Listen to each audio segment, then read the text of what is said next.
수 개념이란 일상생활에서 사용되는 다양한 수의 의미를 이해하고 수들 사이의 관계를 인식하며 수를 여러 가지 방법으로 표상하고 그리고 수를 가지고 연산을 하고 또 일상생활에서 수를 사용하고 해석하는 모든 능력을 수 개념이라고 합니다. 이 수 개념은 단순히 수가 몇 개인지 헤아리거나 수를 세거나 숫자를 인지하는 능력 이상의 개념이라는 걸 여러분이 알아두셔야 합니다. 수 개념은 어느 정도는 생득적인 능력, 즉 태어날 때 가지고 태어난 능력이다 라고 할 수 있습니다. 6개월 영아는 2개, 3개, 4개 정도의 적은 사물의 개수에 변화가 생겼을 때 알아차리는 것으로 판단되었고 18개월 영아도 두 집합 중 더 많고 적은 쪽의 구별이 가능하다는 것으로 나타났습니다. 그래서 수세기를 배우기 전에 어린 영아나 유아도 형태가 같고 양이 같은 두 집합은 동량성, 즉 양이 같다라는 것을 인식한다고 우리가 말할 수 있습니다. 하지만 이 능력이 수를 구별할 수 있다거나 아니면 수에 대한 지식이다라고 보기는 아직 어렵다는 것이죠. 그래서 수 개념은 어느 정도는 태어날 때 가지고 태어난다. 이러한 능력은 지각적, 영상적 단서에 기초하고 또 4 이하의 적은 집합에 대해서만 가능하기 때문에 아직은 이게 수 능력이라고 말할 수 없다는 거죠.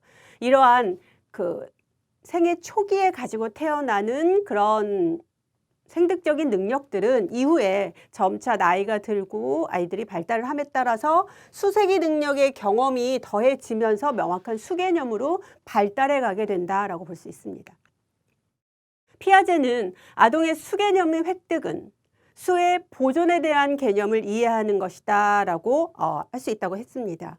수의 보존 개념은 이제 어떤 변형이나 이동에도 불구하고 수량이 그대로 유지된다라는 거죠. 5개를 뭉쳐놓거나 길게 늘여놓거나 딱딱딱 붙여놔도 항상 5개다라는 거를 인지하는 게 바로 수에 대한 보존 개념이거든요. 수에 대한 개념을 이해하는 것은 물체에 대해 정확하게 추리할 수 있는 능력인 양의 보존, 늘어있거나 뭉쳐있거나 쌓아놔도 5개라는 양이 항상 보존된다라는 걸 이해할 때 가능합니다. 또 유아기 수개념 획득은 분류, 서열화, 1:1 대응을 통해서 분류하고 서열화하고 1:1 대응을 통해서 이 양이 항상 같다라는 걸 이해하는 어떤 논리적 조작을 할 수 있어야 수 개념이 획득되어진다라는 연구도 있습니다.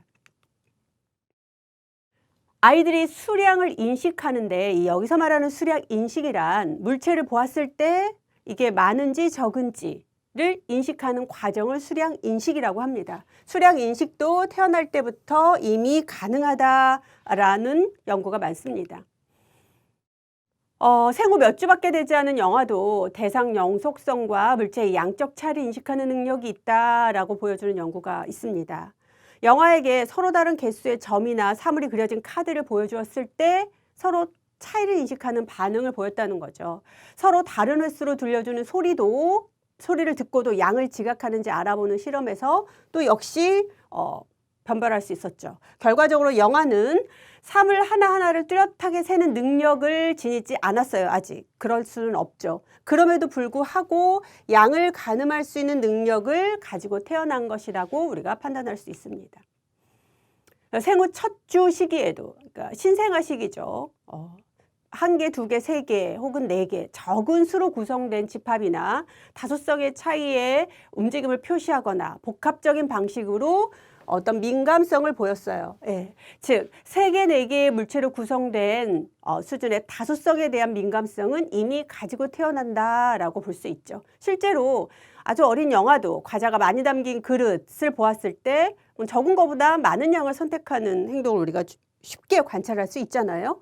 그래서 영아가 성인으로부터 많고 적음을 배우기 전부터 이미 아이들은 태어난 지 며칠밖에 되지 않은 신생아 시기부터 그걸 판단할 수 있는 것으로 봐서 생득적으로 인식하고 있구나, 많고 적은 거를 판단할 수 있습니다. 자, 영아기부터 태생적으로 갖고 있는 수학적 능력의 기초이고